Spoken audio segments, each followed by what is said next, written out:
Saludos cordiales, mi estimada Máster Carmen y colegas en general.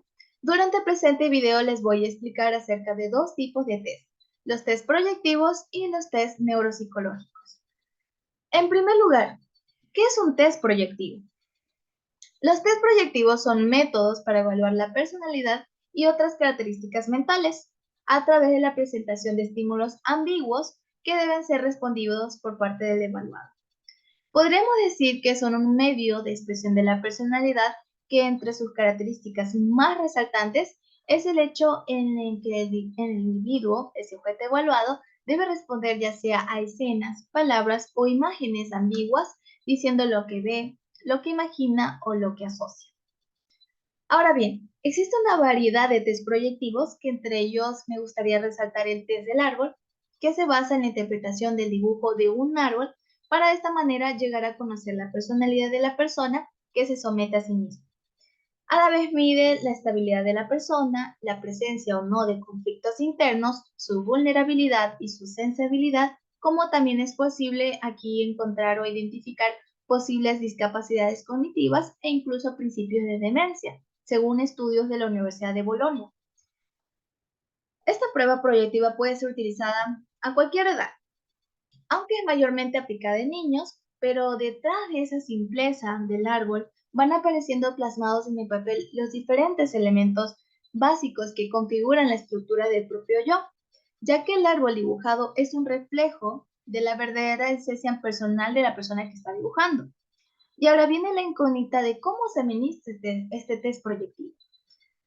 En primer lugar, las personas deben dibujar una o más árboles sobre hojas de papel en blanco, que no tiene aquí, no hay límite de tiempo en la aplicación de este test y puede utilizar tanto lápiz negro o colores. Es relevante indicar que ciertos profesionales en algunas ocasiones pueden indicar al sujeto evaluado que solo dibuje un árbol, pero también hay el caso de pedir que realicen en un total de 4 árboles, donde en este caso último que les acabo de mencionar, en el primer dibujo del árbol se le indica a la persona o al sujeto que lo dibuje como a él le plazca. En la segunda hoja se le pide que dibuje otro árbol. En la tercera hoja se le pide que dibuje un árbol imaginario, es decir, que no existe en la realidad y que lo dibuje como le plazca. Y en la cuarta hoja, pues se le pide que lo haga con los ojos cerrados y lo haga como a esta persona le gustaría.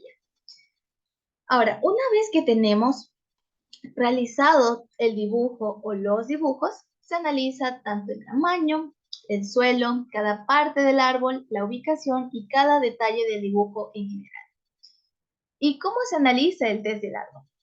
Para su interpretación se toma en cuenta varios elementos, como entre ellos la figura, el tamaño de la figura, el suelo, los trazos, el suelo y demás. Me gustaría iniciar primero con el tamaño de la figura. En el caso de que el sujeto haya realizado el tamaño de su dibujo grande, lo más probable es que esté asociado a orgullo, a vanidad o deseo de superación del complejo de inferioridad, o teniendo además una expectativa elevada del ambiente y un autodominio interno personal. En el caso que el tamaño del dibujo sea normal, en que según estudios es entre 12 y 20 centímetros de altura, pues indica estabilidad emocional. Y en el caso de que el dibujo sea pequeño, lo más probable es que esté asociado a sentimientos de inferioridad o modestia. En el caso del suelo, pues si en un dibujo no hay una línea de suelo o raíces, esto puede indicar que falta estabilidad emocional y personal en el paciente. Y en el caso de que sí existieran raíces, pero son raíces desproporcionadas o con forma de rayos, también puede ser un indicador de problemas como contención emocional, rabia y desarraigo. En el caso del tronco, este está más asociado o identificado como el yo, que en él debe plasmarse la percepción que uno tiene de sí mismo y también el grado de seguridad o confianza que se tiene para afrontar los restos del mundo externo. En el caso de que nosotros encontramos troncos débiles, estrechos, irregulares, bajos o deformes, Estos muestran un carácter débil, influenciable, que afronta un temor con el mundo externo que es asumido como hostil para la persona que lo dibuja. Por tanto, el tronco débil puede ser un indicador de problemas emocionales. En general, muchos niños, según profesionales, dicen que muchos niños con grandes carencias afectivas o que han sido de objeto de maltratos suelen pintar un tronco con un agujero en medio para simbolizar inconscientemente su vacío emocional. Ahora, la interpretación según el trazo, podemos encontrar tanto el tronco recto, que está trazado, un tronco recto, pues aquí está asociado a rigidez, autocontrol, disciplina o reservado. En el caso de que las líneas del tronco sean onduladas, pues esto demuestra una flexibilidad, sociabilidad, carácter dócil. Si las líneas son muy retorcidas, puede significar un sufrimiento emocional, sentimientos de culpabilidad o ansiedad. Para interpretar el elemento sobre la altura, pues si tenemos un tronco muy bajo, esto está relacionado pues a un carácter con una preocupación ante el mundo exterior o sencillez, modestia, acomodación, poco espíritu de superación. En el caso que el tronco es alto o largo, pues esto se asocia a inquietud por proyectarse hacia el exterior para crecer, extroversión, ambición e idealismo. En el caso que el tronco tenga un ancho proporcionado, según el resto del árbol, claro, pues esto está relacionado a equilibrio, templanza, seguridad en sí mismo, autocontrol o capacidad de planificación. Cuando el tronco es delgado, esto está relacionado a la inestabilidad, en especial si el tronco es una sola línea, como en el caso de este.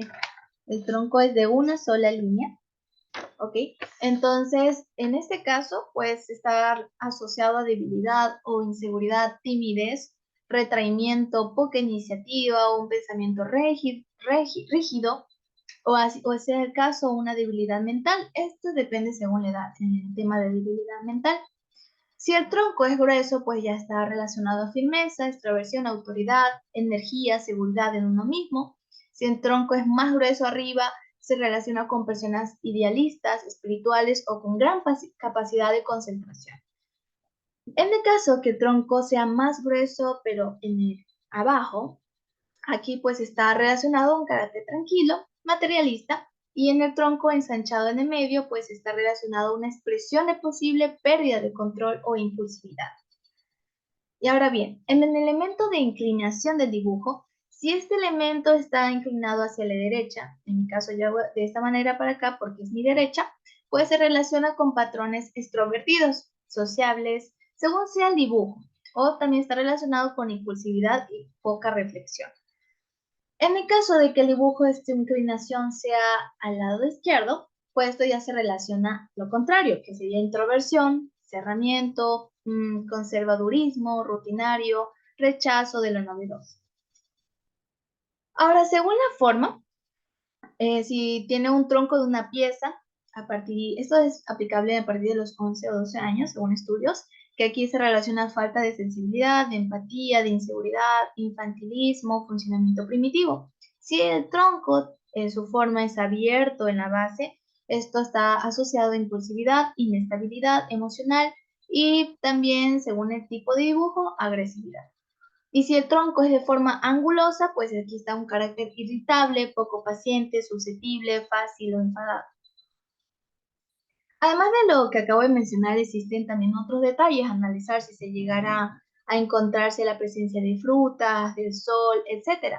Claro que para explorar más la personalidad del sujeto evaluado, necesitamos aplicar otros test complementarios antes de definir un resultado.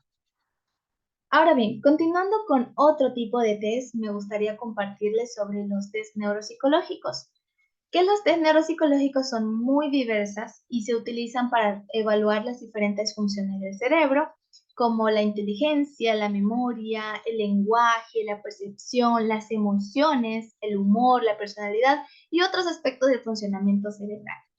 En otras palabras, hay muchos tipos diferentes de pruebas neuropsicológicas y todas ellas evalúan distintas capacidades y habilidades. Algunos ejemplos de estas pruebas son pues las pruebas de memoria, las pruebas de atención, de aprendizaje, etcétera, que entre ellas en lo personal me llama la atención la escala de memoria de Wechsler 4, que es de aplicación individual.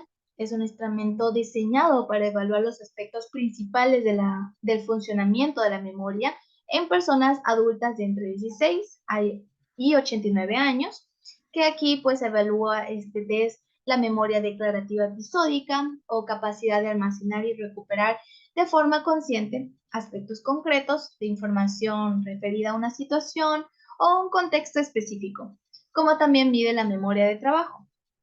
Este test que acabo de mencionar, que la escala de memoria de Wechsler 4, está formada por 6 pruebas principales que evalúan 5 dominios, que son la memoria auditiva, la memoria visual, la memoria inmediata, la memoria demorada y memoria de trabajo visual, son en la materia para adultos, que también adicional a ello se incorpora una prueba que es un test breve para la evaluación del estado cognitivo, que es un instrumento que también puede adquirirse individualmente.